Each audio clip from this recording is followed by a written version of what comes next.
Amigos y fanáticos de ContralonaPR, me place presentarles al ex campeón hardcore de la WWE. Él es nada más y nada menos que Al Snow. Al, thanks for being here with us in ContralonaPR. How you been here in Puerto Rico? I love it. I love Puerto Rico. I've been here a couple times.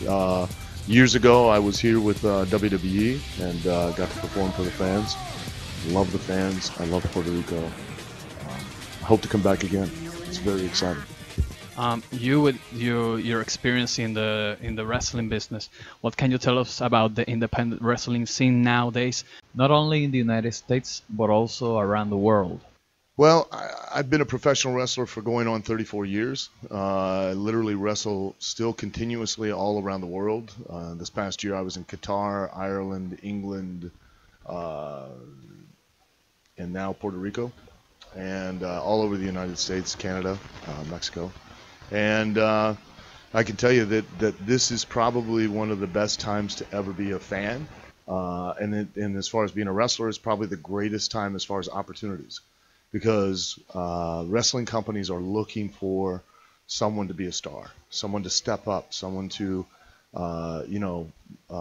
take the place of the old guard. Guys like myself, we're not getting any younger. So, those young talent are getting opportunities that years ago you would never have gotten.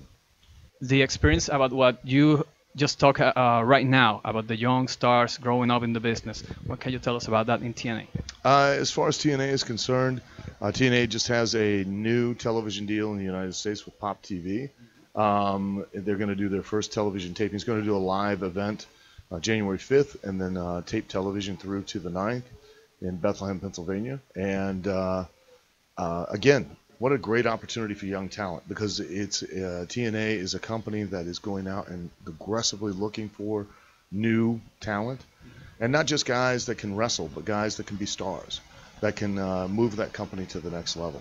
So, if you're out there and you want that opportunity, contact TNA, and you might just have that chance to be on a worldwide stage. TNA doesn't just promote just in the United States. They promote, I think, about 117 countries, something like that. And so they're literally all over the world. As a former WWF Hardcore champion, Yes. We know that you were working with them. What can you tell us about the performance center thing that they're working on right now with the young talents? I think it's the Performance Center in Orlando is probably one of the most important things as far as the future of wrestling is concerned. To teach the true art of professional wrestling, because professional wrestling is an art. It's a performance art.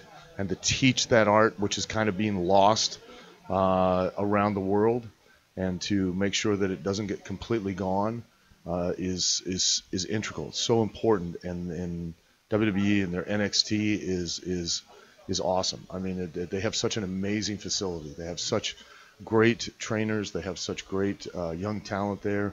The sole purpose is to groom those talent to take the place, be the next stars, to move up that next level, which again goes to what a great time it is for young wrestlers.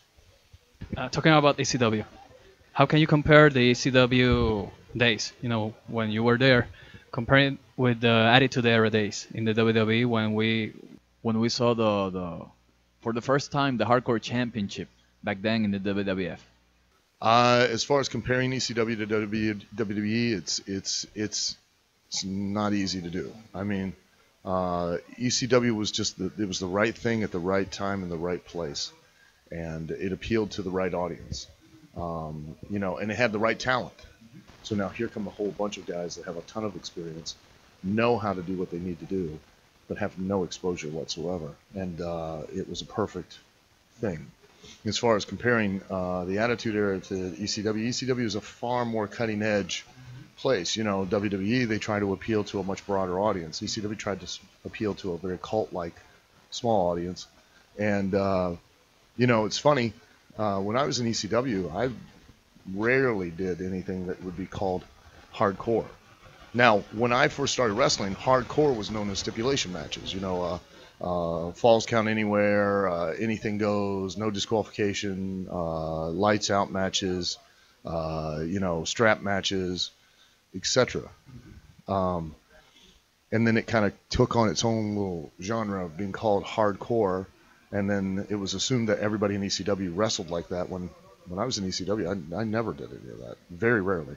But in WWE, I was a hardcore champion 6 times, and I did a ton of it. So go figure.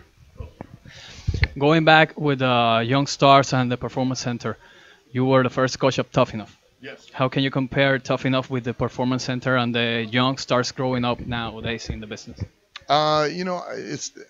There's no comparison. Tough Enough was, a 13-week television show, and the Performance Center is, weeks after weeks after weeks after months after years. It's a place to develop young talent, and so it's a completely different animal. It's apples and oranges. You can't compare Tough Enough to the developmental center. It's just they're 2 different people. So. Your experience in Tough Enough as a coach, how was it? Oh, it was fantastic. I loved doing Tough Enough. It was probably one of the things in wrestling I'm most proud of. Get to be on that for 3 seasons, and get to be working with those young kids and try to give them the skills to pursue a dream. And Well, Al, we don't want to take much more of your time. To finish this interview, your experience about wrestling here for the CWA for the first time. CWA has been awesome. It's just been amazing. They are so professional. They treat you so well, and they gave me the chance to perform in a historic building here in Bayamon. It's like the ECW arena of Puerto Rico. So I feel really honored to be a part of the show. well, Al Snow, it's been an honor to have this conversation with you. We wish you the best in your career and now with TNA in the 2016.